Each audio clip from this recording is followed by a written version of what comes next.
here. Got Ricky in the house. Jordan Cone in the house. The morning grind is in the house. Absolutely. We're here again. All right, guys. Appreciate you joining us for another morning on the morning grind. I'm here again in Miami, just chilling out. We got getting ready to start the 2-week elite camp. Miami Hawks. Pat Lugo's running up in Leesburg, so if you're around the area, make sure to get there. But let's go ahead and get to today's guest.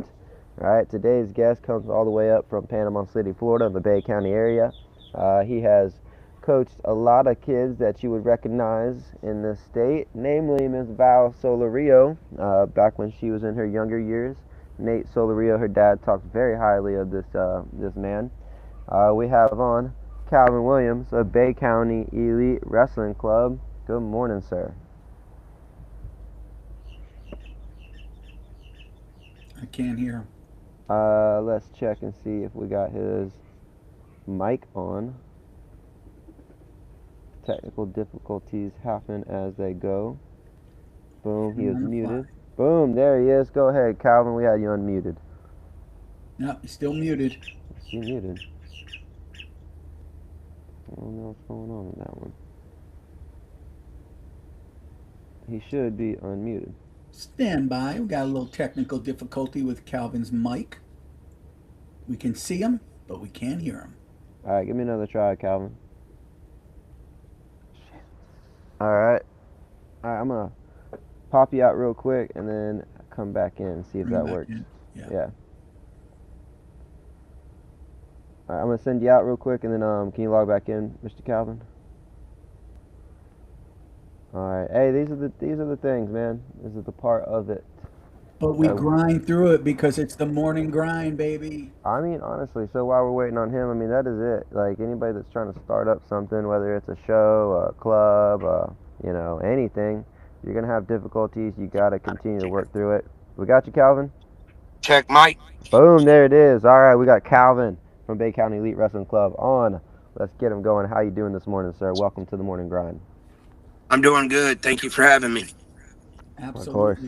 Old Nate Solorio, dude, he is one of your biggest fans, dude. He was hitting up. He's like, hey, let's get Calvin on. And I was like, let's do it, baby. Well, I'm one of his biggest fans. Nate does a lot for the community, man. He's a true pet bull when it comes to wrestling and just getting camps together. And like, I know he doesn't like his name put out there and his face on interviews. It's hard to get him on an interview, but at the end of the day, man, Nate is a really, really good guy, and he does everything he can for the wrestling community, him and Valerie both. So I'm just glad to be a small part of their journey. Man, I keep on trying to get him to do some content with me for the North Florida Wrestling Show. I mean, you'd be perfect about it. You love talking. You got the enthusiasm. I feel like he's got that charisma, that Mexicana machismo, if you will. But I'm almost got him on it. He's trying to get a little slimmed down before he makes his debut, but I keep on working on him. But we got you on, so let's get on with Calvin Williams.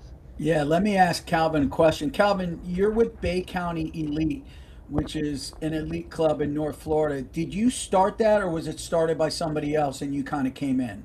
No, that is started by me and my sons. We started it back in 2023. After we had some training issues with Gulf Coast Grappling. Okay. So we didn't really have a place to train, so I just threw 3 mats out in the front yard on a tarp, and we got to it. And well, obviously it was working because I remember a couple of years ago, Derek winning a state title in 1A at 120 pounds, beat Gian Ortiz from Jensen Beach. Beat him up pretty good, too. I thought that was going to be a much closer match, but he kind of walked away with it. What was your vision when you founded the club? To give something back to the community. Ever since I got home from Iraq and I received my disability from the VA, I just pretty much gave everything to wrestling. I didn't really have a whole lot to do. To be honest, I was a little lost. Didn't know what I was going to do. It was kind of hard when the VA said that, it was probably best for me not to go back to work. And I just finally found something to occupy my time, and it just happened to be coaching. I actually started coaching football, and then a couple years after coaching football, I moved to Albany, Georgia, and Phil Arnold invited me into the room. And at first, I wasn't even going to coach. Like, literally, I was there to hand my boys over to Phil. And I was probably there for about 15 minutes, and then Coach Phil comes out, and he's like, "Why don't you come in the practice room?" And when I went into the practice room and started coaching, Coach Phil just kind of eased out of the practice room and left me in there by myself. And after that, he's like, "Bro, you're a very good coach, and I'd like for you to coach Gabe and coach your boys here at the club, and I'll just handle the side of things and the advertisement." And he would come in and show things here or there, but after he showed what he wanted to show, Coach Phil would kind of disappear off into the office or off into the front area and start talking to parents. And I just started coaching wrestling and never stopped from there. My first year, we got Gabe to the finals, and then he lost at MF1. And then my second year, we won the state championship in Georgia with Gabriel Arnold. And Derek ended up placing third or fourth, and both of them won the belt of Atlanta. It was Derek, Jace Paradon, and Gabriel Arnold. They all won the belt of Georgia that year, and it was the first year that Atlanta, Georgia had did their belt series. Yeah. So that was an exciting year. And then after that year, I was kind of like, well, I kind of know what I'm doing. So kind of stuck with it. On top of that, CJ and Derek were both small. They were like super small. I mean, Derek was 89.6 pounds in ninth grade. Wow. He ended up going 56-6 at 106. But still, he was 89.6 pounds. So I just knew that football was not for him or for my older son, just due to the fact that they're only 5'4" and 120 pounds. Right. Yeah, I have my son is a very similar story. My middle son, Dylan, he was a state runner-up. He lost to Kevin Nordstrom from Brandon in the state finals, 5-time state champ. If you're going to lose to somebody, that's a good guy to lose to. But anyways, his freshman year at the state tournament, he weighed in soaking wet. He was 94 pounds. And wrestling 103. Back then it was 103, not 106. But yeah, so I get the whole being small and having that whole thing to fight through, on top of wrestling the best of the best at the state tournament. But Derek's done a hell of a job, man. I mean, I remember watching him for years. I know Derek, but who's your other sons? I don't think I know. Calvin Leroy Williams Jr. Okay. He wrestled also at Mosley. He missed weight every year, day 2 of Regions. Oh my God. 5.1. Ooh, Going into day 2 undefeated and misses weight by 0.1. that hurts. That happened all 4 years, but he went on to wrestle at Northland Community and Tech up in Minnesota. And then back to Derek. You know, Derek's loss in the finals his junior year was to Jolie Bonnie Silas as a 7th grader out of Somerset, man. That really kind of shocked us. But, you know, once again, that's one wrestler that, you know, you'd expect to lose to now that he's like a 5-time state champ and won Fargo. So yeah, he'll be the first 6-time state champ in the state of Florida. Yeah, without a doubt. Barring any kind of injury, there's nobody's going to touch him. And on top of it, man, like, he's such a good kid. Like, the other kid that you mentioned earlier, I still run into them at tournaments, and they're just so polite. And, you know, and that's just the whole wrestling community as a whole. Like, once the match is over, it's over. We're buddies. Like, we can hang out. We can train together. Right. You know, that's something that's a little different than football or basketball. Most of the time when you're in one of them sports, you got your squad and you stick with your squad. Where wrestling, you know, we do a lot of cross training and going here or there to just spend time with our wrestling family. Even though they might not be on our team, they're still our wrestling family around here. So Yeah. Hey guys, I gotta pop out to go get a practice going. I will talk to y'all a little bit later. Okay. Ricky, you just hit the button whenever you're done. All right. Of course. You got All it. right. Later, guys. Later, brother. later, Jordan. So let me ask you this: how has it differed since 2023 when you first started it to now? How has it grown, or has it grown? Oh yeah, I've went from in 2023. I want to say I had about 7 or 8 kids on the mat, and 4 of them were like mine. Yeah. So and now we're coming up now to where I've got a 60-man roster at the club, growing every day. Like that's been another thing I was expecting for the summer to kind of fall off and get the low numbers. That a lot of kids kind of switch, but just as many kids that switch to baseball or is taking the summer off. I've had just as many kids plus more join and start Wow. coming in. So, and the other big thing at my club right now is I've got a huge small group of for 5 to about 8. Like that's probably about half the club is from 5 to I'd say 5 to 9 years old right there. So we got plenty of room for growth, and yeah, the club has grown I better see. than I expected. It definitely caught me by surprise. Yeah, I see that because, we just started the youth state rankings.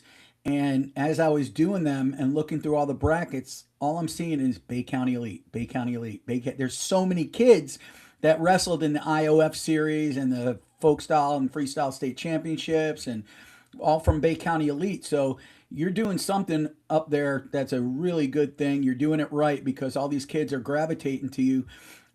Now, is there a specific school that you'll feed into, or they'll go to No, different schools? no, I do not want to feed into a Pacific school. That's not what I'm trying to create. Is a team for when the high school season's over.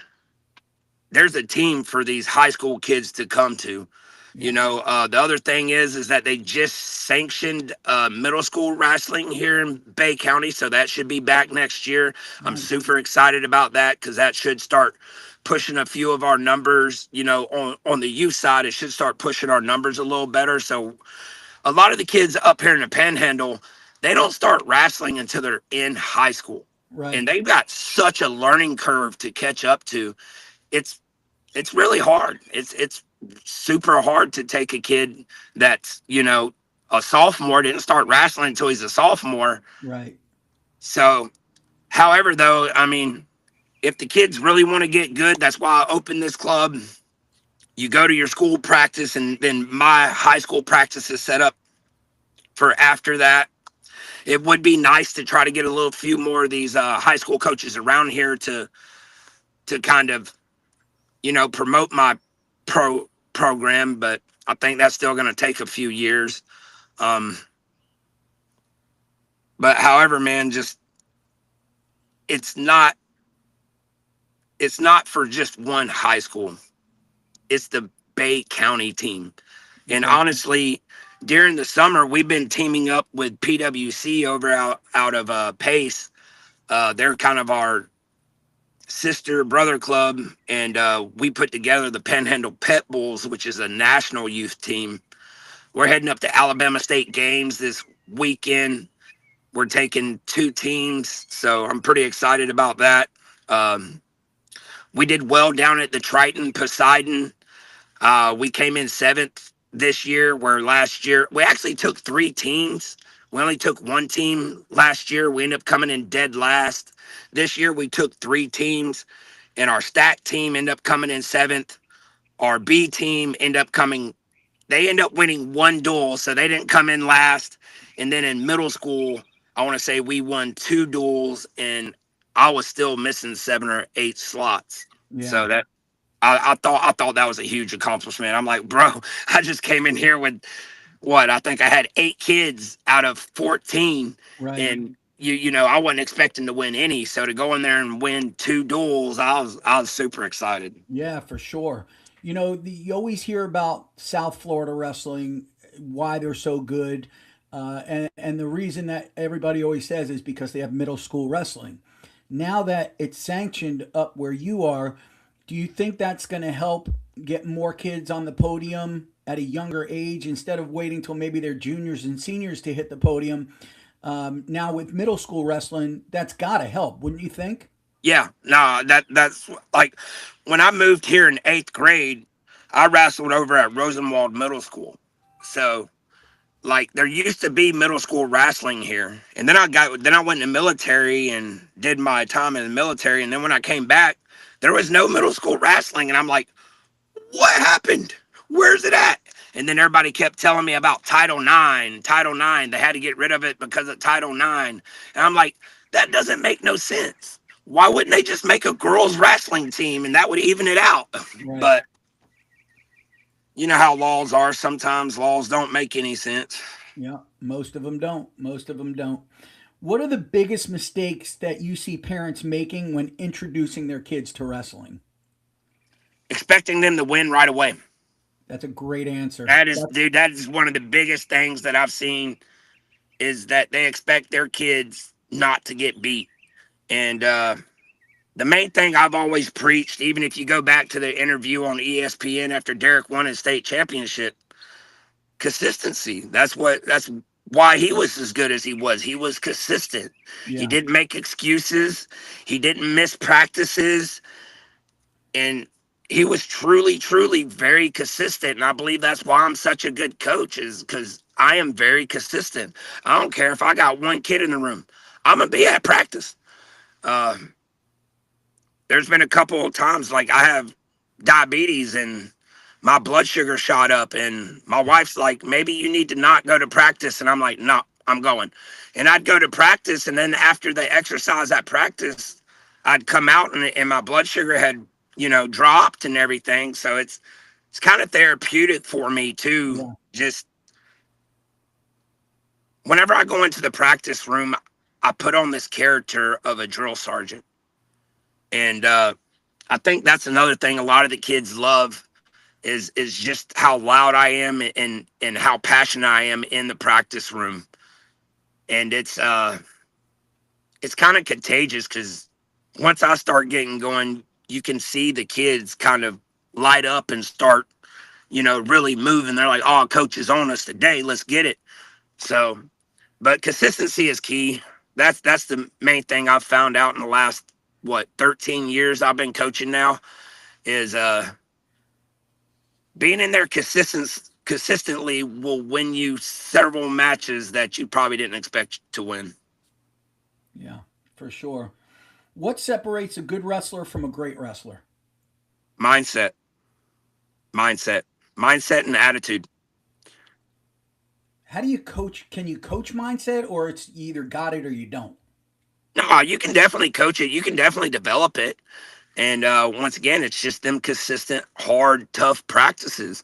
If the kids will come in there and stick through it, it'll change their world, man. It'll change their mindset. They'll start acting better at school. They'll make better grades. Like it's not only when you get in there and you start getting consistent, it's not only about wrestling. That will carry over into every aspect of your life. I mean,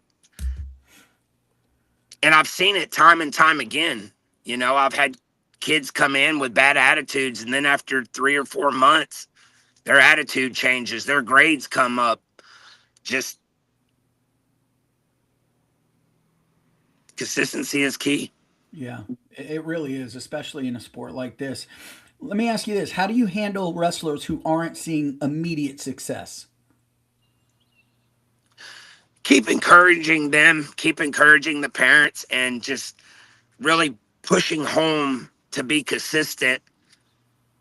And most of the time, if you come in there and you work your butt off, that's like my boy Miguel Barboza is one of the new kids that just started. He's only like a month in, and he's already going to tournaments, and he actually got a pin at the last tournament, which really surprised me because McGill's 14 years old. Once again, Wow. we're going back to that. You didn't start wrestling until ninth grade. It's going to Right. be really hard to get really good. But then we come back to kids like McGill, who's never wrestled a day before in his life, steps in the room, and this kid's giving 110% every practice. And you're like, bro, like, all I can do is feed you the knowledge because you've already got the the mindset to go after it. And he's always asking the right questions. That's another thing that I think would help a lot of wrestlers is if they would get in there and kind of pick their coach's mind and kind of talk to him a little bit more. A lot of wrestlers that are real quiet and don't vocalize how they're feeling and what's going on, it kind of makes it hard for the coach to coach you because you don't know what you're feeling. To where if you start making that connection and you start talking to your coach, next thing you know, you're picking up tips after practice that helps out.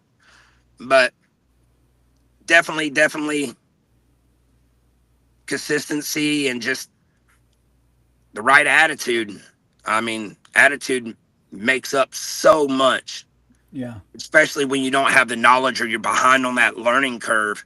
If you have the right attitude, you can change that around quick. Yep. So, back in years past, you'd see North Florida wrestlers finding some success. You'd get a kid that placed fourth or fifth here and there.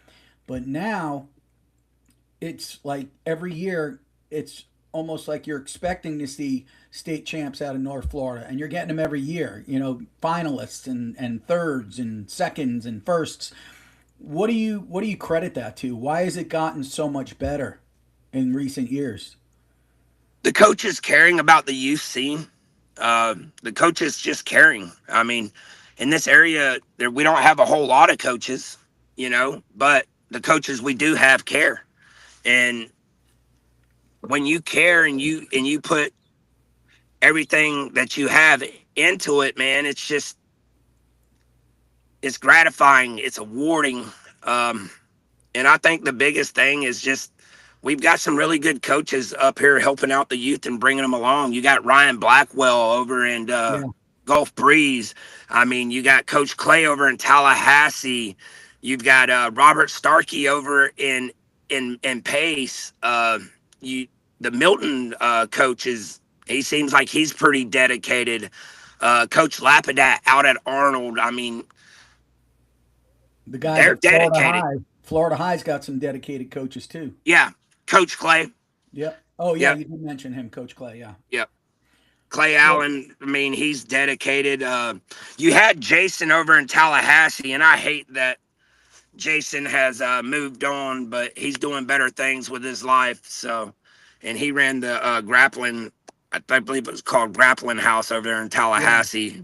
Yep. So he just took a new job and closed his doors, but at least there's Coach Clay, and I want to say they said there's about 6 programs over there in Tallahassee now, where there was when Jason was over there, it was just Jason and Coach Clay. That Yeah. was pretty much it over in Tallahassee, and now it's grown so much.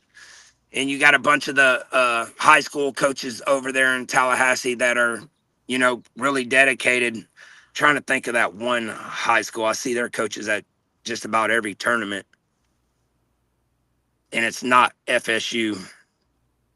I don't remember which high school it is, man, but the coaches are really dedicated, and we're trying to help these kids catch up on these learning curves so that when we do go to places like Miami, Atlanta, and Birmingham, we know that we're going to compete. We're not just going up there to, get mat time. Right. Exactly. So I'm going to take a step back and go back to Derek. My son won a state title in 2017. My son went to three different high schools, and I did that for a reason. The first school he went to was a public school. Loved the coach. The coach cried when I took him from him, but he understood why. I had an opportunity to send him to American Heritage Del Rey, which is like a $33,000 a year prep school. Great education. Sent him there. He wound up not liking the school. and he finished up his junior and senior year at St. Thomas Aquinas, which is where he won his state title. So there was reasons that I did that. Derek went to a couple of different schools, and you don't have to answer this if you don't want to, but why did Derek transfer? Was it just a better opportunity for him, or No, what no, did no, no, no, no, no, no. Bad coaching. Okay. Bad coaching. Rutherford couldn't get their act together. Wouldn't let me in the practice room. Moved him from Rutherford to North Bay Haven. Got over to North Bay Haven. My old middle school coach was over there, and he couldn't coach worth the crap when I was in middle school. So, I mean, when I moved from Oklahoma down here and got to Rosenwald, I wrestled the coach over there. We're not going to say his name. And I fireman carried him as an 8th grader. Wow. Like, I hit him with a fireman's carry. So years later, we come back. I go over to North Bay Haven. I'm supposed to be over there assisting. One of the coaches told me that my middle school championships didn't mean nothing. I was like, all right, well, that's cool. And then the other coach, he was showing like some super old wrestling, and that's just not my program. Right. Like, I'm not going to have Derek go in here and waste his time. There's no reason for Derek to be in here running these elementary drills. We're Right. chasing a state championship. Yeah. So we didn't even last at North Bay Haven for like 2-3 weeks. And then that's when I moved him and his brother to Mosley, which had Coach John Myers and I called him Coach John. I don't remember his last name. But both of them were there, and they were both very good coaches. So I actually, for 2 years, I got to step back like I wanted, hand my sons off to a coach that I trusted. Yeah. Well, the head coach got in an argument with the athletic director. So the athletic director went behind his back and got a teacher to come in and take his spot, because of the rule here in Florida that if there's a teacher that wants the coaching spot, it goes to him before it goes to an outside employee. Wow. Where the head coach at Mosley at that time did not work for the school system. So their athletic director went and got a teacher to apply for the job so they could get rid of him. Well, when that happened, they brought in Coach Skip. Coach Skip is a great coordinator. Great getting paperwork done. He's not a really good wrestling coach. And I left Derek and CJ there it was CJ's senior year. And then we went to summer. I had Derek wrestle for me at my club instead of wrestling for the high school club. And then that's when the head coach of Mosley, or I think he was an assistant at that time, and now he's the head coach of Mosley, Jay LaFountain. Yep. He tried to punish Derek for wrestling for my club. So he took his captain patch from him. Now, 2 weeks before season starts, this happens. So I pulled him out of that program, and I'm like, you're not punishing my son for wrestling for me instead of wrestling for you. And I believe at that time there was actually a law against it. However, I ended up moving him to Bay High. When I moved him to Bay High, they did the same thing Rutherford did. Oh. They treated me like I didn't know anything. They wouldn't let me in the practice room. That's ridiculous. Now, when he does make it to the state championship, they have me go get my credentials. Yeah. And then when we get to the finals, the head coach of Bay High comes up and tells me, this is me and my son's moment, not you and your son's moment. You're not going to corner him. When Derek was crying for me to corner him. Wow. And there was no reason for me not to be able to corner him. Right. I had my credentials. I had my background check. So when that happened, that's when I lost it. Said some things I shouldn't have said in the stands. They got it on camera. They tried to blacklist me. They tried to make sure I couldn't get into no schools around here. Well, luckily I'm from here. I know a lot of people. And Bozeman needed a middle school football coach. They didn't have nobody for the season. So when I was at Rutherford back in the day and I played football, our quarterback coach was Coach Griffin. And at the time, Coach Griffin was the head coach out at Bozeman for high school. He asked me to come and coach the middle school team. And if I did that, he guaranteed me an assistant spot in the wrestling gym. Okay. So that's what I did. I went out there and coached middle school, let Derek play football because he got over 120 pounds. Because that was the deal me and him had. He's like, Dad, I want to play ball. I'm like, buddy, you're too small. He's like, Dad, but please. I'm like, look, if you ever get over 120 pounds, come ask me again. Senior year, he gets over 120 pounds. He's like, Dad, you said. I was like, all right. So I'll let him go play for Coach Griffin out at Arnold. What position They end did up going.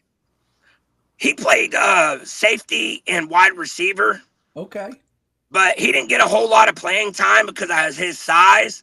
Yeah. But they started him on special teams. Okay. So he was right? He was a special teams guy. Yeah. And I'm thinking, all right, cool. He ain't gonna get hurt. Right.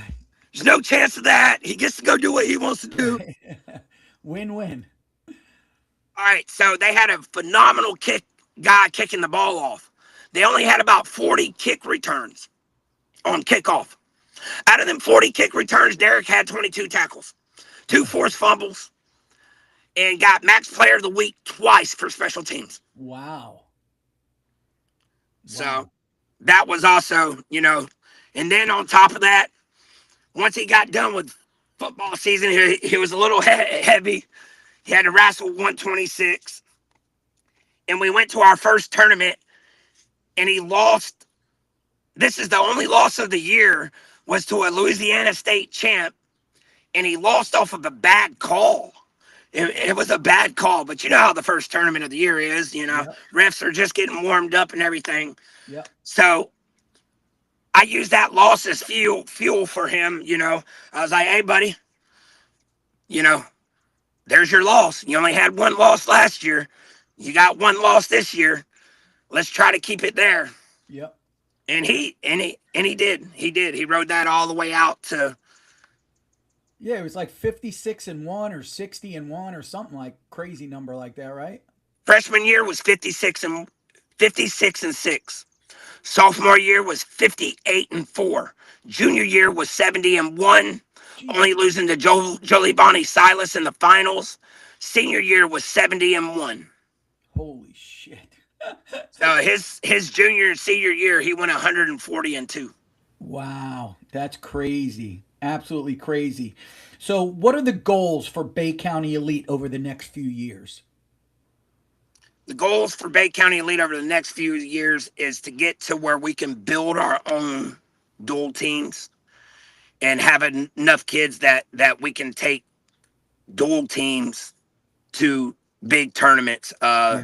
Virginia Beach, Gatlinburg, just all them big dual tournaments. I'd like to be able to get the kids around here to go compete. Going up there and getting your butt whooped and getting experience is great. But going up there and being able to compete, it just brings a whole different sense of pride back to the community. Yeah. All right, last question. If a parent handed you their 7-year-old kid today and said, Coach, I want my kid to be successful in wrestling, what advice would you give them? I can get him 90% of the way there. But that last 10% is completely on his mindset. Mindset is a big deal. It really is. It really is. But with a 7-year-old, it's got to be different coaching a 7-year-old than it is coaching Derek or whatever, because they're not as mature. How do you get through to a 7-year-old? Do you have to coach differently? No, I coach the same from top to bottom. Really? When I walk into that room, I am a drill sergeant. Okay. I mean, that's why we're as good as we are, is because we drill. We drill.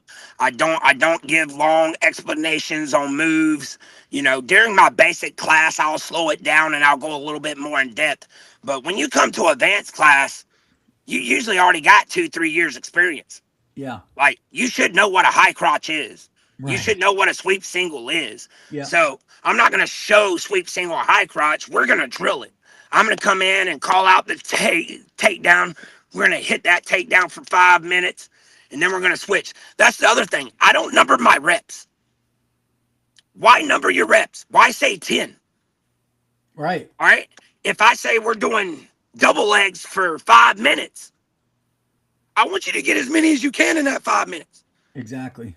You know, so that I think that's another thing that I'm very good at doing is just setting them drills up and getting your kids in there with more reps. Coach Phil told me when I very first started coaching wrestling, Coach Phil said, Coach Calvin, I can show you 1,000 moves. But until you choose one of them moves and do it 10,000 times, you're still not going to know it. Right. He's like, until you rep that move 10,000 times, and then you still ain't mastered it. You just know it at that time. Right. You know, it takes about 100,000 reps to master it. Wow.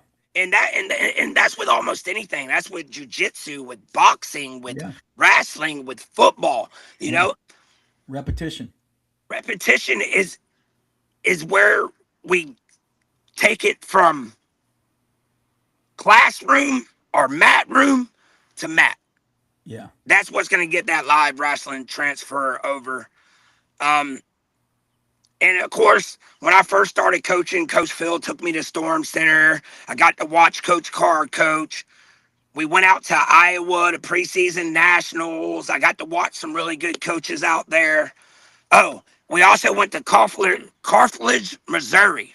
Okay. And Jaden Cox was running that camp. And I believe that is the year that he won the bronze. So that was also another one of my first experiences, kind of watching somebody else coach and just taking them high-level coaches and what I learned from them and taking it back to the mat room is what I believe has made me so successful. Yeah, definitely. You've definitely found success.